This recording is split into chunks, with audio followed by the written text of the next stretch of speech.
गुजरे एक बरस में कोविड की महामारी में इतने उतार चढ़ाव आए कि निश्चित रूप से ये कह पाना मुश्किल है कि इसका प्रकोप अभी कितने दिन और रहेगा। इस महामारी की दूसरी लहर और ऑक्सीजन की कमी से टूटती सांसों से फेफड़ों की सेहत दुरुस्त रखने की जरूरत नए सिरे से बताई गई।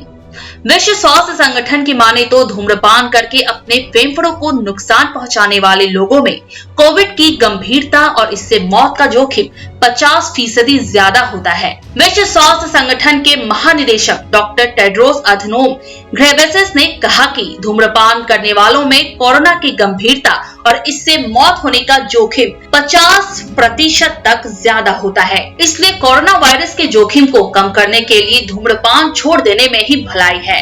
धूम्रपान की वजह से कैंसर, दिल की बीमारी और सांस की बीमारियों का जोखिम भी बढ़ जाता है। इस संबंध में नारायणा अस्पताल गुरुग्राम में consultant and surgeon head and neck oncology doctor Shilpi Sharma बताती हैं, आज के दौर में जो लोग धूम्रपान करते हैं उन्हें कोविड महामारी को इस लत को छोड़ने के एक और कारण के रूप में देखना चाहिए। उन्हें कोविड की गंभीरता से जूझ रहे और फेफड़ों की क्षमता खो रहे मरीजों के बारे में जानकारी लेकर स्वस्थ फेफड़ों के महत्व को समझाना चाहिए और अपने फेफड़ों को इस धीमे जहर से बचाने का प्रण लेना चाहिए।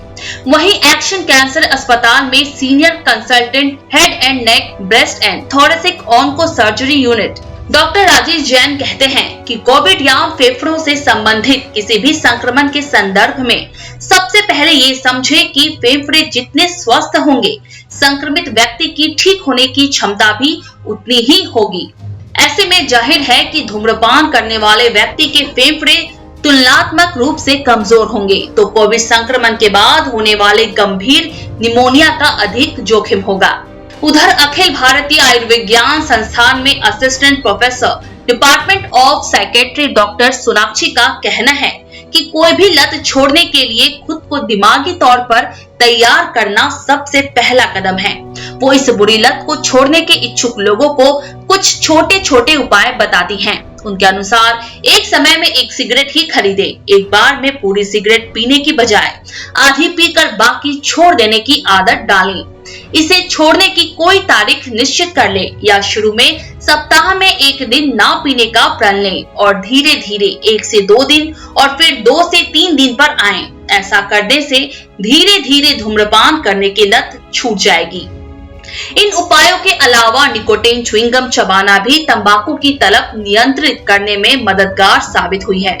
दिल्ली मधुमेह अनुसंधान केंद्र के निदेशक डॉक्टर ए.के. झिंगन इस संबंध में बताते हैं कि धूम्रपान करने वाले लोगों के लिए कोविड-19 के अधिक घातक होने की बड़ी वजह ये भी है कि उनका शरीर वायरस के हमले का प्रतिरोध नहीं कर पाता और फेफड़े कमजोर होने के कारण उन्हें ऑक्सीजन और वेंटिलेटर की जरूरत अन्य लोगों से कई ज्यादा होती है। इतना ही नहीं, संक्रमण से मुक्त होने के बाद धूम्रपान फेफड़ों की हीलिंग पावर यानी ठीक होने की शक्ति को कम कर सकता है। कोविड का नसों और मांसपेशियों पर होने वाला असर धूम्रपान के कारण और भी गंभीर हो सकता है, क्योंकि तंबाकू भी रक्त वाहिकाओं को नुकसान पहुंचाता है। इसलिए आज से ही दृढ़ निश्चय ले कि अब से धूम्रपान को धीरे धीरे ही सही मगर त्याग देंगे, क्योंकि आपकी सुरक्षा आपके परिवार की भी सुरक्षा है। सीएन राष्ट्र के लिए पूनम शाह की रिपोर्ट।